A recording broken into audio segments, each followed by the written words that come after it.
We are going to move on to our next panel now. The panel is entitled Bridging Borders, U.S. and Canadian Businesses Shaping Ukraine's Future.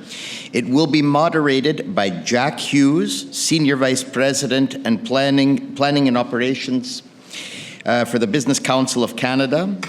And the participants will be Jean Cloutier, Vice President, International Operations at Fairfax Financial Holdings Limited, Eric Anderson, President of Aon, Michael Yurkovich, CEO of TIU Canada, George Pickard, Managing Director of Global Government Affairs and Policy for General Electric, and Elias Gideon, Senior Vice President of Commercial Operations with the Energy Systems Division at Westinghouse Electric Company. I ask all participants to please come to the stage. Well, thank you, everyone. And this is a phenomenal panel. As the title suggests, not only these companies bridging borders, shaping Ukraine's future, but in the ambassador's poignant turn of phrase this morning, they are feeding the white wolf. And we're very pleased to hear more about what they're doing in Ukraine. But just to start, Jean, Eric, I know you have some exciting news to share with the group, and so I'll give you a moment to do that. Yeah, no, thank you. And glad to be here this morning. I think we do have a presentation. I don't know if they can put it up right now. Here we are. So we want to, Eric and I want to talk a little bit about war risk insurance. I always say when I attend these sessions and I hear a lot about potential investments into Ukraine, the second question that I get is, what about insurance? So for us, and we've been present in Ukraine for close to 10 years now. War, for us, obviously great risk, but also great opportunity. So what we want to talk about here is what we've put in place and what we've developed with our friend at Aon.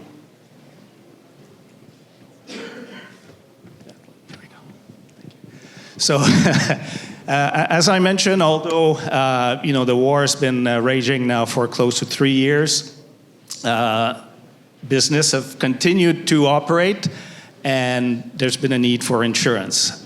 Obviously, war risk insurance has not been available, partly because of the catastrophic nature, and also I think, and that's an issue generally, the conservatism of the insurance industry. But at the same time, and there's a lot of business people here, are looking for support. So what we started, very basic with our insurance company, ARX, is we started by insuring private vehicles and private homes for drone or missile attacks. Now, we're insurance people. I'm an actuary by training. We look at data. We love data. So you can see here, it's very limited coverage, but we've looked at a number of data points, made assumption in terms of frequency. You can see the 0.1 or 0.2, 0.3%. So we've studied that and we started in 2022 by providing very limited coverage, limited range. But the experience has been good, but it was very, very limited. And you can see here we had 265 objects that we call that we insured. We had one claim, but again, very, very limited. And we wanted to help small and medium-sized businesses. And that's when, with our limited capacity, we went to our friends at Aon to develop a bigger facility. And that was announced in Warsaw a few weeks ago, but I will let my friend and colleague Eric maybe describe what we've put in place, effective basically November 1st. Thanks, John, and it's great to be here. I'm not an actuary. as an insurance broker, I just love a good story rather than a good actuary. So, listen, we were hearing from our clients, we were hearing from the U.S. government, from the French government, from the English government about how do we actually create more capital and bring more capital into the local market to facilitate sort of this public-private partnership around the ultimate rebuild of Ukraine.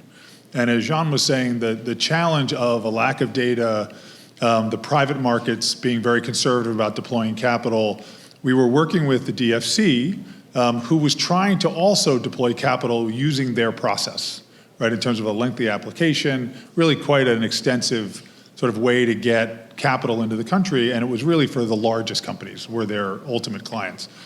The big unlock here was the ability to create a reinsurance contract that actually allowed the DFC to deploy capital behind Fairfax in Ukraine. And so, as many of you know, this whole know your client issue is quite a substantial thing for many of the public entities that are looking to deploy capital. The solve of knowing Fairfax as the client, doing the due diligence around Fairfax, their underwriting guidelines, how they approach the business, and then ultimately providing capital behind them to support local underwriting in the community is really how it started to come together. And there's really 2 or 3 big goals that we were looking to do. One is we wanted to create more capacity before the demand was there, recognizing that we needed to learn. Because ultimately the public money shouldn't be the permanent public money.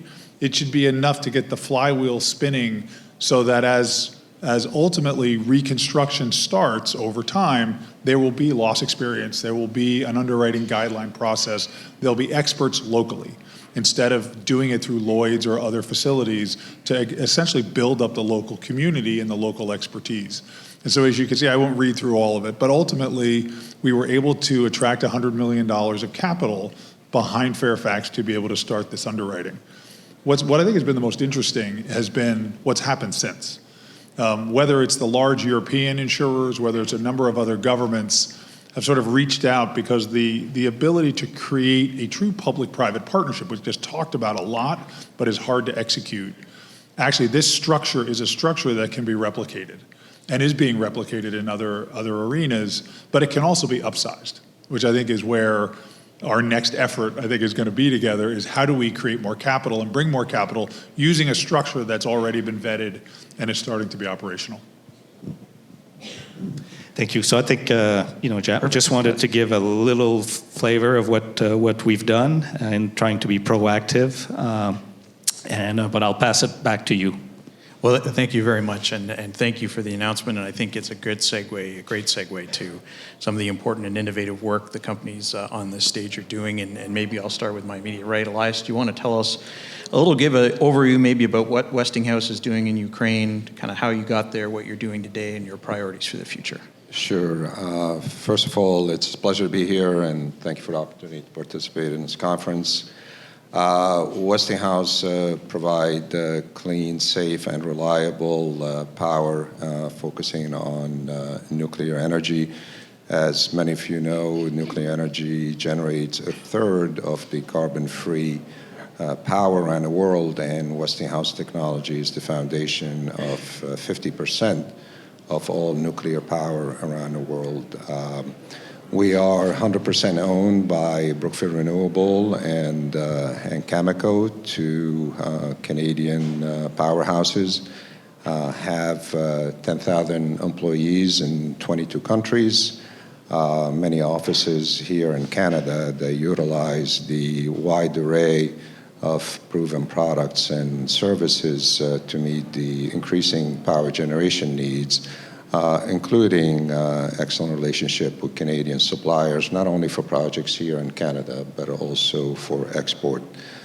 As a matter of fact, PwC has done an independent study and determined for every large project Westinghouse does overseas, approximately $1 billion support to the Canadian GDP. In general, we are seeing substantial interest in new nuclear globally, driven by decarbonization targets, energy security, national security, grid stability, and economics. We do have a proven plant is the AP1000. That's a 1,200 megawatt plant with 6 units that are in operation, setting industry record with high availability and short refueling outages. The Chinese are building 12 more units. By the end of this decade, we will have a total of 18 units of this design that's ready to be deployed anywhere in the world. So with respect to Ukraine, we have excellent relationship with Energoatom. As many of you know, Energoatom is the state-owned utility that operate nuclear power plants. They have 14,000 megawatt of installed capacity, F4 site, Zaporizhzhia, Rivne, South Ukraine, and Khmelnytskyi. Half of their capacity is Zaporizhzhia, which is unfortunately now is under Russian control. But prior to the war, the Energoatom was planning and continued planning to begin decommissioning all these units from the Soviet era and replace them with Western technology, the AP1000. So in 2021, we signed an agreement with Energoatom in the presence of President Zelensky to start working on the first 5 units. Then this was expanded to 9 units with the first contract at Khmelnytskyi site. But our relationship and work with Energoatom goes back to 2005. Back then, we tested the Westinghouse supplied fuel into the Russian reactors, and they worked very well. And today, we're proud to say that we are supplying all the fuel to the nuclear reactors in Ukraine to keep them going. It's coming out of Sweden. Thank you. And we continue working with Energoatom, with the financing institutions to start working on the new build with the first units at Khmelnytskyi site. Excellent. Thank you very much. That's excellent. George, Undersecretary Verma called you out by name. GE Vernova, why don't you tell us a little bit about your operations? Sure. Thank you, Jack, and thanks to the Canadian-Ukrainian Chamber for having us here and for all the partners and sponsors who have pulled this together. It's a very important discussion, and we're honored to be a part of it. I am with GE Vernova. I don't think it's a name that's familiar to a lot of people in the room, although GE is. Over the last couple of years, the old legacy GE actually spun off into 3 new, completely independent businesses. So starting with GE Healthcare, and then in April of this year, both GE Aerospace and GE Vernova were launched as independent companies. So we're a startup. We're 8 months old with a legacy of about 127 years dating back to Thomas Edison. We are a global company, but based in the United States, headquartered in Cambridge, Massachusetts. But we also have pretty deep roots as a Canadian company, too. We're talking about building bridges here. We have about 2,200 employees in Canada across our nuclear, hydro, grid, and gas businesses. We are an energy technology company with a full portfolio, so like Westinghouse, we're involved in the nuclear segment, but we also do other forms of conventional power that I just mentioned, gas, hydro, steam, as well as the wind segment, which does both onshore and offshore wind. And then finally, an electrification segment, which covers the entirety of the grid technologies and power conversion technologies that we deploy. We are fairly deeply enmeshed in working with many partners and stakeholders to help address the challenges, the acute challenges in Ukraine. I have to say, we have 127 years of experience in the electricity sector. It's hard to do it under the best of circumstances. These are very complex projects, long lead times, and the grid is a bit of a complex challenge in and of itself. And we look at what we see happening in Ukraine, where they're doing this while they're being targeted with missiles. And it's humbling. It's pretty astonishing to see that happening. So as Deputy Secretary Verma did reference, we have worked with the U.S. Agency for International Development, other partners in Ukraine, to deploy a gas turbine, a mobile gas turbine. So it's currently operating at base load operations. It's a unit that was actually designed for peaking, so it's actually performing well above what it was really intended to do, but it's very important just given the intense gap in power that currently, or power generation that currently exists in Ukraine. We're working with other partners in the Energy Community Secretariat at the EU, the Gas Transmission System Operator of Ukraine, to deploy a second turbine, hopefully in time to help address the acute winter shortages that we're seeing this year.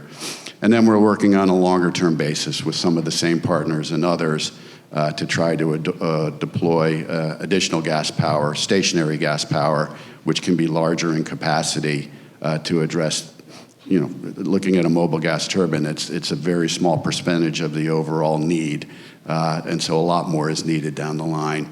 At the same time, working with DTEK, the largest private sector player in Ukraine's energy sector, to hopefully deploy several hundred megawatts of onshore wind generation going forward, collaborating with the Ministry of Electricity to design a pilot project to deliver a microgrid, which is really going to be part of Ukraine's future, a much more decentralized system as opposed to the kind of central one that you see operating today. So a lot of opportunities going forward. Oh, and I also should mention the intensive need to keep the grid up and running through grid technology. So we are working with various stakeholders in Ukraine to build mobile substations, to harden existing ones, to help ensure that electrons can flow from when they're generated to where they're needed, in spite of those attacks that I talked about earlier. So, we're talking about rebuilding Ukraine. That's the ultimate goal. At the same time, we have to help Ukraine persevere through the current challenges, and that's a lot of what we're doing at the moment while keeping an eye on the longer-term future. Well, thank you very much, George. Michael, you're also at TIU, is also in the energy space and renewables. Perhaps you could tell us about the work you've been doing, and particularly over the last decade. My name is Mike. We've invested about $80 million into the country of Ukraine and Poland. We've got about 58 megawatts currently under management right now in Ukraine. We've been working in the power sector since 2016. It's been an adventure. Lost some good people. Every 2 or 3 weeks, we have a problem with either a Shahed or a medium continental missile messing with the substations. Luckily, it's been an excellent experience in terms of energy resiliency strategy discussions and learning how to repair things with a literal box of scraps, sometimes literally scraps that were a fully operational substation a week ago. Needless to say, we continue to support and develop in the country. We're building another 20 megawatts right now, and we're probably going to build another 30 megawatts after that. So we're really excited about all the various financial engineering tools that are coming to the table. A lot of the insurance products that will be disruptive and game-changing for both institutional capital and fundraise, and we continue to push on payments, anti-corruption initiatives, ESG, and supporting the resiliency in the frontline territories of Odessa and Mykolaiv. That's me in a nutshell.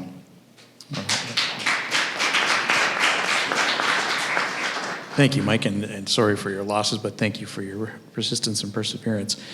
Jean, you obviously led with the big announcement, but why don't you tell us a little bit more about what Fairfax is doing in Ukraine? Yeah, no, we started, I guess, really in 2015 when we bought our first insurance company in Ukraine.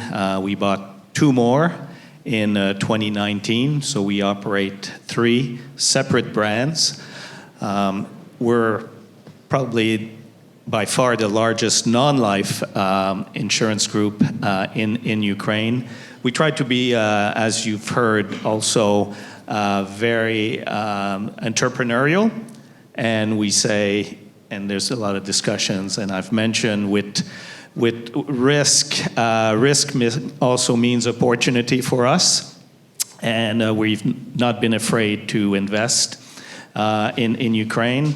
We've got 1,500 employees and their families that we support. That's probably our number one priority now, although the business has continued to grow. And with the insurance, this has allowed us, and that generates float money that we can invest.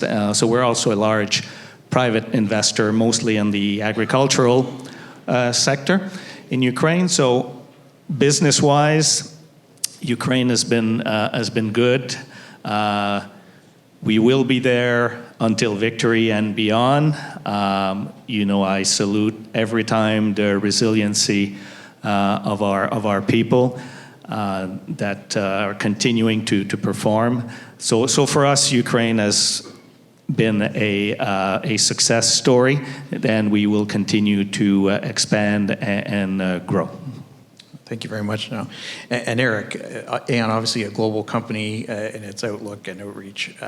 Tell us about your experiences in Ukraine and priorities. Sure. And for those that don't know, we are, call it 65,000 colleagues, of which a substantial number here in Canada have a substantial number in Ukraine. So it gets quite personal for us, as it does with Jean, which is why we've sort of committed the time and the energy to try and develop these capital solutions that facilitate a lot of what the other gentlemen were talking about earlier.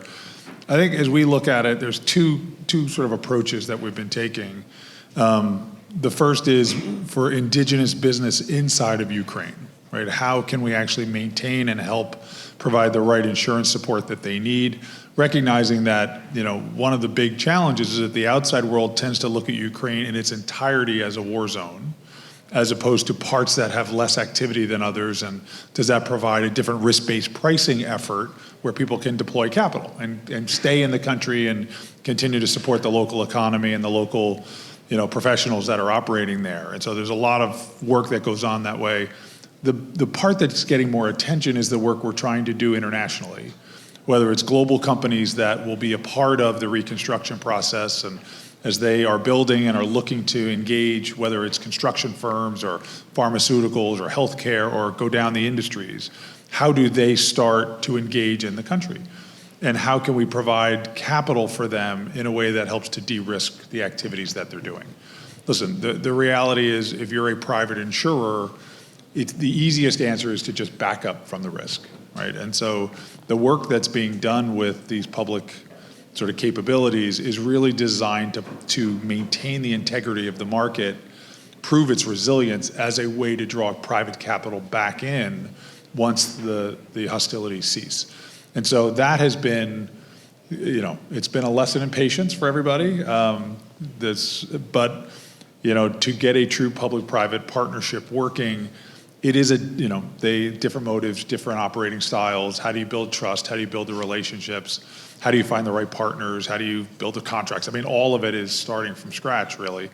But ultimately, where we've gotten to, we're kind of at a starting line where the ability to draw more capital in, because ultimately the capital that we have can handle what's there today. But ultimately, as the large global firms sort of engage more, they're going to need more capital. And so the effort, once this was launched, was really now how do we upsize it and keep it going while still supporting the local teams on the ground. Because there's a lot of institutional knowledge, especially in Europe, around how business works in Ukraine. And so trying to get them to re-engage through their government support and the like has been an effort for us. But we'll fight on. Well, thank you, Eric.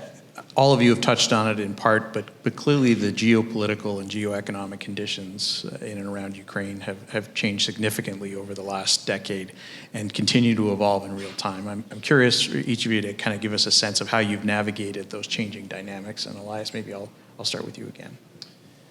Yes, the majority of the European countries, especially East European countries, were looking first to upgrade their nuclear facilities, predominantly as they continue shutting down. Take Poland as an example. 70% of the power in Poland gets generated by coal. And there was an intergovernment agreement between the U.S. and Poland to assist in their decarbonization target, and that started before the war. In similar countries also, the biggest driver was decarbonization, but after February of 2022, everything changed. A lot of countries start focusing on their national security, energy security. You had countries such as Sweden, who had a 40-year moratorium on nuclear, flipped overnight and began looking to add nuclear plants. Finland, Netherlands, Slovakia, Slovenia, Bulgaria, and others. In addition, there were about 33 Russian or Soviet reactors in East European countries, and those also flipped overnight because they did not want to get their fuel from Russia anymore. So we began supplying to the majority of those countries. There's a couple of countries still getting it from Russia, such as Hungary and others. But the driver over there is they're all focusing on how fast can we get these units up and running, realizing that their dependence in the past, be it on Russian gas or other means, is no longer viable. Absolutely. Thank you. George? Yeah, thank you. I think Elias captured it very well. In the energy sector, we always talked about the trilemma, which was the need for reliable, affordable, and sustainable electricity. And I think sort of leading up to the conflict, but certainly afterwards, you always hear now energy security as being part of that discussion. I don't know if we have to coin a new term and call it a quadrilemma, but nonetheless, it's a key factor as different countries, different stakeholders develop their strategies going forward. You see it in terms of the need for the security of supply, so the tremendous amount of focus and investment heading into the LNG sector, for instance, and all of what the implications that has for Europe and the United States, frankly, as a large supplier of LNG. Also see it in terms of the desire for countries to sort of isolate or disconnect their grids from Russia. We're helping Ukraine actually deploy technologies to synchronize with ENTSO-E in Europe. And likewise with some of the Baltic states as well. So absolutely changed dynamics and largely driven by the geopolitics. I think going forward, particularly with the emphasis on the deployment of new natural gas, both infrastructure and power generation, there's going to be an obvious need to pay attention in the future on how do you decarbonize that, because these are very long-lived assets. And so, for instance, we're investing a lot of money and doing a lot of development to ensure that our gas turbine fleet can operate on hydrogen as that economy and that infrastructure develops over the coming years. Likewise with carbon capture as well. That's a tried and true technology that's been around for decades. Hasn't really been used in the gas power sector until now. And I think we're going to see more of that going forward. So there's both the difference in priorities, difference in execution, largely driven by geopolitics. Excellent. Thank you. Mike? Nothing really to add. From our perspective, technical modeling of the grid is top priority. Obviously, there are things we can say and we can't say because of national security and martial law, but grid shaping, not just on resiliency discussions, but technical condition updates, understanding where the supply nodes of failure are, is a very important factor in designing these grids. Separate of the technical and engineering discussions that require the political will to actually be implemented and adopted. No amount of political jawboning from the US or Canada is going to tell stakeholders in the government they have to take their grid seriously and they have to actually commit to updating their grid and modernizing their grid to an ENTSO-E standard is going to change the calculus for foreign investors.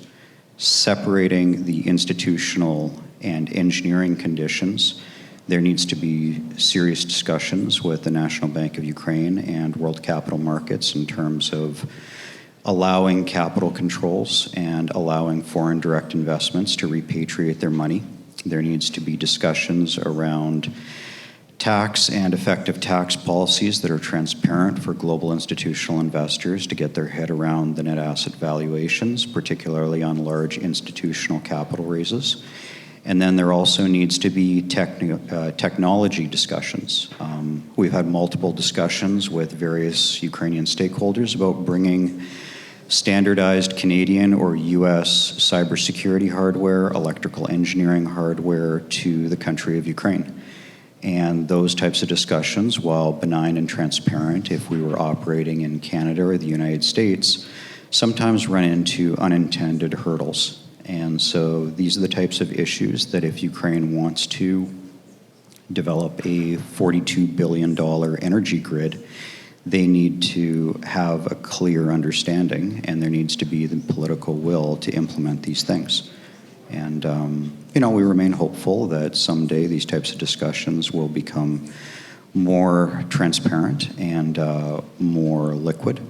And when those days come, I think you'll see a lot of institutionals come not only into the oil and gas sector, but also into the renewable power, sustainability, and blue hydrogen sectors. But we'll see where it goes. Thanks, Mike. And a logical segue to you, Jean, in terms of capital investment. Yeah, no, and a lot of what Michael just said. We think we can actually have an impact and influence on that, because we always say business is actually and can be a source of good. And we strongly believe that in how we operate. And we try to bring that attitude, and we're working with government and different stakeholders to make sure that we navigate through this, and that we also bring some of these best practices from our world, certainly. So we will continue to do that. For us, getting into Ukraine was really international groups wanting to pull out. Which in our case tends to get our interest as to, when they want to come out, we typically think, well, probably a good time to get in. And we've never regretted it. But at the same time, I also say, for us, Ukraine is a local operation. We're an international group, but our entire team in Ukraine are made of locals. So we navigate through this, and we try to play a role in shaping it in the future, as you mentioned, in terms of insurance regulations, capital, investment, anti-corruption. So we will continue, to play that role with our team. Thanks, Sean. Eric, I think you said that you're both global and local at the same time. Yep. Do you want to build on that? Yeah, I just want to build on the comments of the last two, because I think it's spot on. We've been fortunate, probably most of us on the stage have been fortunate that our entire career has been on a trend of globalization. If you wanted to go somewhere, you went and you either started up an operation or acquired one or built a global firm. And so back in February, the beginning of the war, we had a large operation in Russia. We had a large operation in Ukraine. We had in the Middle East, all across the Middle East, we had teams. And so being able to keep an organization aligned and focused on the clients and moving forward becomes very difficult, right? And when nationalism and sort of the re-regionalization of the global economy, it begins and happens. So there is an internal aspect of it that creates a lot of complexity, especially for people that didn't grow up having to manage it. So trying to learn how to do all that and still provide the right value to clients and keep the teams together and the like has been, I would say, quite a learning experience for a lot of us over the last 3 or 4 years as the world has sort of gone sideways a bit. I do think, just to pick up on what Jean said though, the ability to have local expertise to be able to communicate really what's necessary for success in the long term. Whether it's regulation, whether it's capital rules, whether it's M&A rules, whatever it is, and it's different everywhere, I think is great insight that we're trying to bring, because ultimately for an Aon to do what it's trying to do, we're trying to match risk and capital And everybody's got a perspective on what the right framework is and how you sort of align on a couple of guiding principles to create more of a free flow of capital to where it's needed, I think is going to be the work we're going to have to do over the next year or two to draw back the private sector into Ukraine in a way that has a meaningful impact on what a number of organizations are trying to do on the rebuild. Thank you very much. Each of you, again, in your own way, have kind of touched on public-private partnerships, working with government. That could be the Canadian government, Ukrainian government, U.S., other multilateral. Perhaps you could just kind of share with everyone here kind of how that experience has been and some examples and perhaps some lessons learned. Yes, I mean, with these large nuclear projects are among the most complex and biggest infrastructure projects around the world.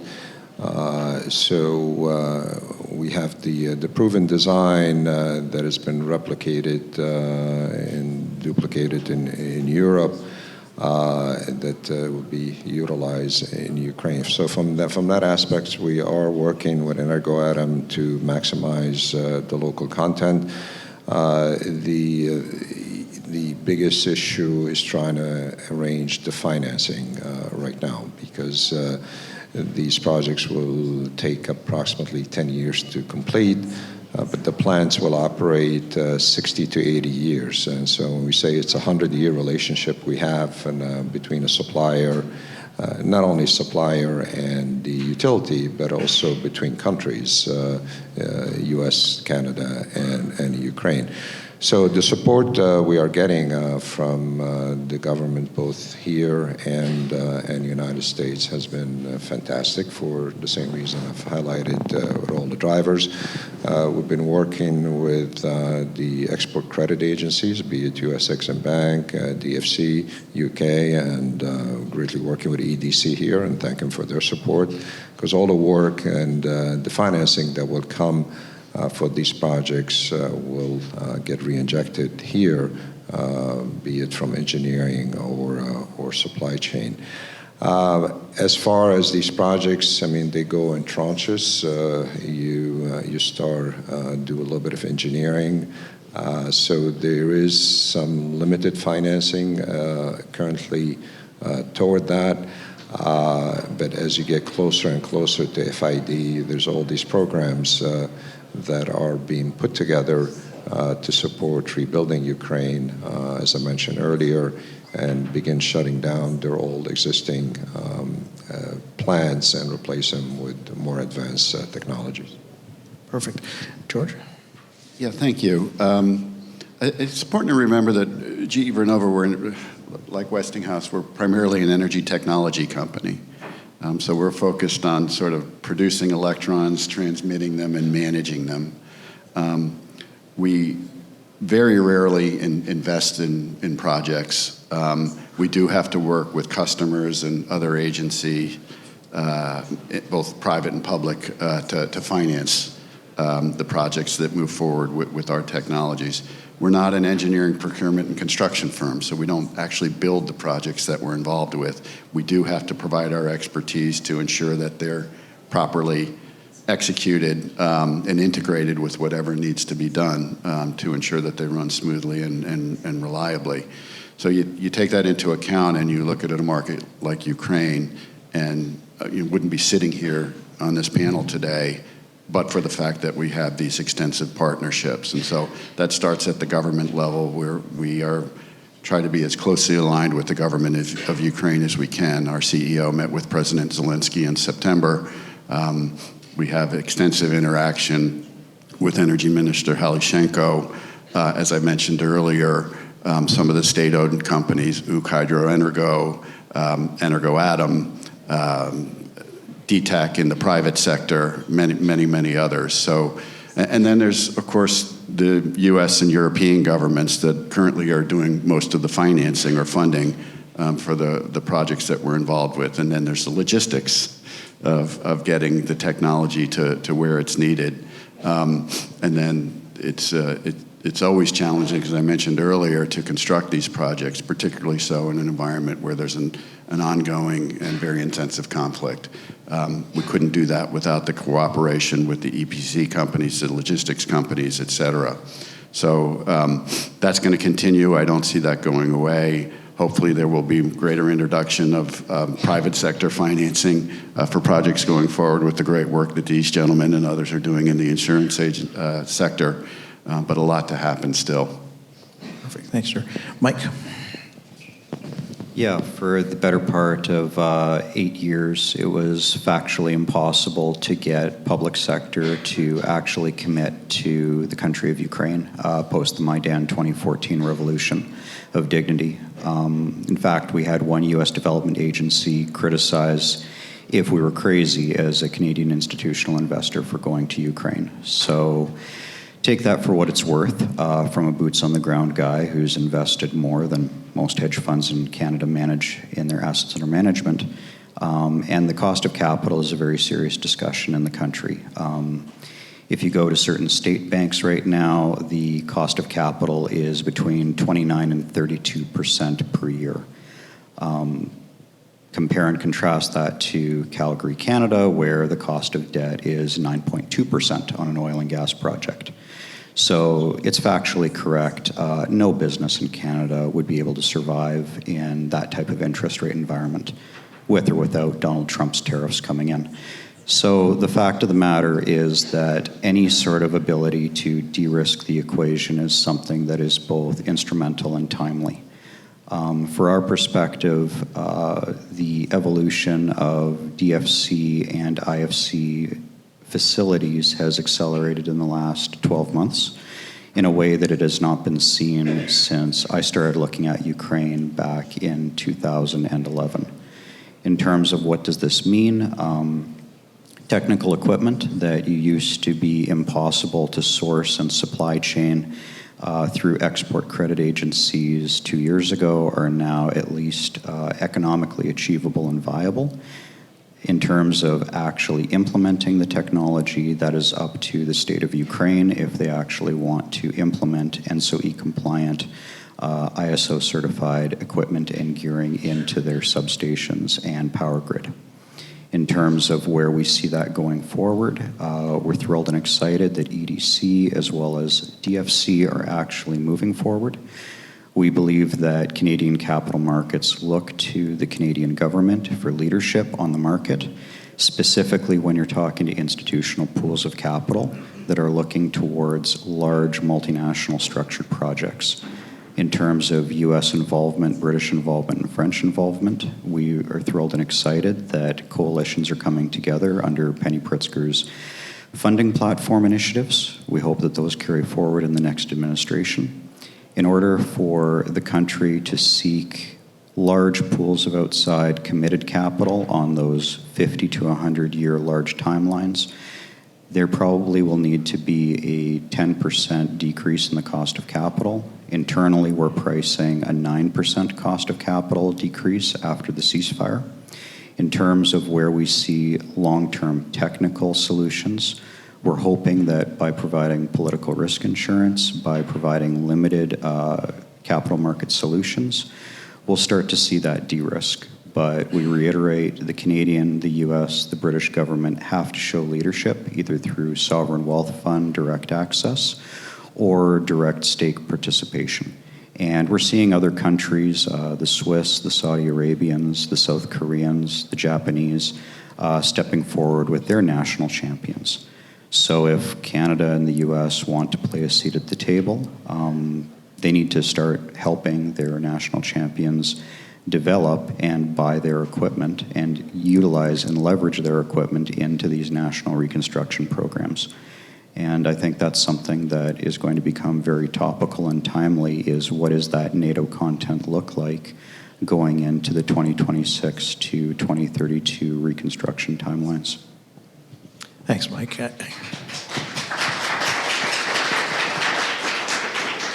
Jean, I suspect you're going to agree with the need for more work with him. I have to be, I guess, diplomatic here in the language I use. So one thing you've heard mention a lot of countries, but very little about Canada. Sad to say that our own example so far, I always say we're a Canadian company. We're putting in place that facility. The DFC and other international institutions are here to support us. I'm hoping this, and one of the objectives is after today, that raises awareness in our government here in Canada. But I will say, Jack, it's been a lot of talk, not a lot of action, and it's very, very unfortunate. It will be important, and Eric talked about this public and private partnership. It will be significant. I think Canada can play a significant role. We, as a Canadian business, we're going to try to play a significant role, but we will need some support, which unfortunately has not been. There's not been a lot of action. So I will leave it at that for now. Thanks. So how do I follow that? I was going to say, You did. The damn Americans again. No. Look, I would just say, because we've had an opportunity to work, obviously, with this, but other projects with public and private. And I would just say, listen, there are different types of organizations, and you have to align on what the objective is. Assume good intent, because everybody's trying to do the right thing. But the objectives of certain public entities and the way they do business is different than the way the private sector does business. And how you actually create alignment of interest, an alignment of the goals, the pace of it. I would say the biggest frustration from a private sector view is the speed with which decisions get made. Obviously, very challenging. But they all have different charters, and they're all trying to get things done differently. Each time you do one, we learn a little bit about it. And I think, whether it's a, climate bond for an island nation that's just nervous about doing an insurance transaction in the private sector and not looking bad, or if it's the Red Cross, Red Crescent who is using insurance to upsize a disaster fund, or even with the DFC trying to understand that know your client problem, which was a huge issue for them that we didn't understand and respect it early enough. And so once we figured out that that was the thing, then how do you problem solve around it? So listen, I think the more we interact, the better we'll get at it. But each time there is a learning curve, and patience is important. But there's a point, I think, as you're saying, where you have to kind of push through it a little and get to a decision. Thank you for that. Maybe end our last couple of questions and just do some sectoral ones. So I'll start with Elias, Georgia, and Mike. Georgia, you mentioned specifically energy security, and obviously that's a term and a sentiment, a philosophy that we've heard a great deal more about in the past 3 years. Do you anticipate after the victory that some of the changes we've seen in supply chains and sourcing and technology use will remain, or how are you kind of anticipating what that could look like? Elias, maybe you. I mean, on a global level, we do have a proven supply chain to support many projects in parallel. But with every country also, we're trying to maximize the local content, including, of course, in the Ukraine. They're extremely capable over there of doing substantial components. I think every country is looking now to see, okay, what can I do here and how fast I could build it. But this is predominantly on the components. The other driver is how I could train the trade that I have, the welders, the electricians, the pipe fitters, because I mean, in our case, our design is modularized, is easy to build, but you still got to need people to put it together. So there's a lot of focus in many countries is bringing those skills up in anticipation of these projects. George? Yeah, I think, I talked earlier about the energy trilemma. I think we're going to see the larger trends in the energy sector more or less continue. So there are going to be ebbs and flows. I think we'll see some changes in policy in the United States, for instance, with the new administration. But at the same time, in the United States, there's a lot that gets done at the state level that's going to continue to drive decarbonization and other developments. And similarly, we're a global company. Our supply chains, we're constantly under evaluation and reevaluation. and we make new investments where they make sense, or we move facilities where that makes sense in order to meet the demands of the marketplace. So I don't see, there's always going to be change, but largely many of the trends that I think we see in place right now are going to continue. With respect to Ukraine, we give the Energy Ministry and other entities involved in planning for the sector very high marks of, meeting their short-term needs with a view on the future. So I think, with some exemptions, we're going to see a lot of the types of investments that are being contemplated now just go forward in the future, but at larger scale. I think we're going to see, hopefully, some development in the supply chains in Ukraine. I mean, you look at a company like ZTR, which was one of the leading transformer manufacturers supplying Ukraine, and hopefully that will see some opportunity to grow and supply what's needed in Ukraine, but also into Europe as well. So you can see these kinds of changes developing over time. But more or less, we're on a path. I see us continuing on that path. Oh, that's good to know. Mike, what's your sense?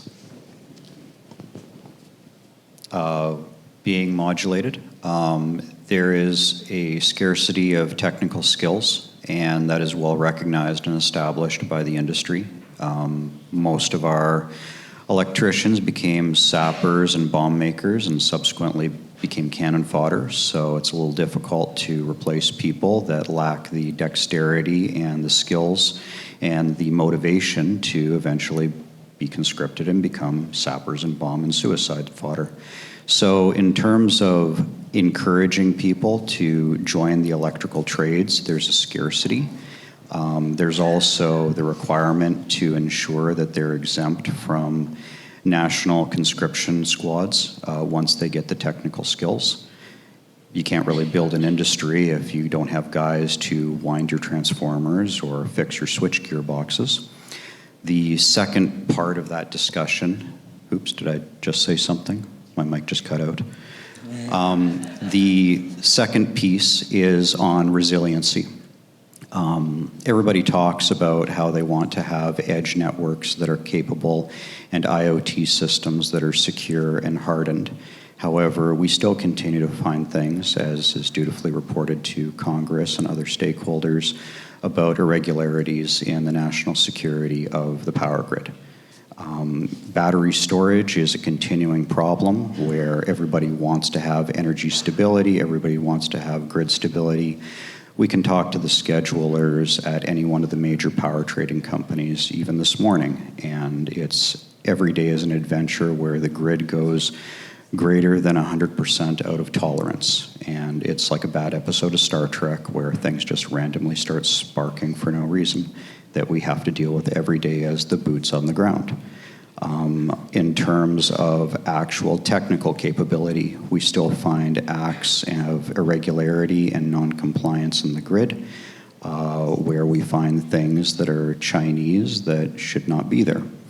And so there needs to be a discussion, and like the other panel members here, we hope that new administrations will take a more firm but fair view on the energy resiliency and the Buy America, Buy Canadian, Buy the NATO standard. That is one of those core requirements of integrating into the NATO sphere of influence.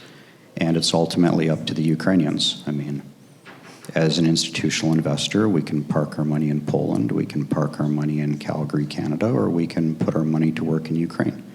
And we hope that the Ukrainians will continue to take their energy security seriously, invest in their labor force, invest in their infrastructure, and invest in their edge capabilities that are required to maintain a free and fair country. And if not, well, that's sad, because we've put a lot of blood, sweat, and tears and literal drives across the border with copious hundreds of thousands of dollars going on millions of dollars of tactical and technical humanitarian aid. So it'd be disappointing if these types of problems continue to metastasize or are swept under the rug.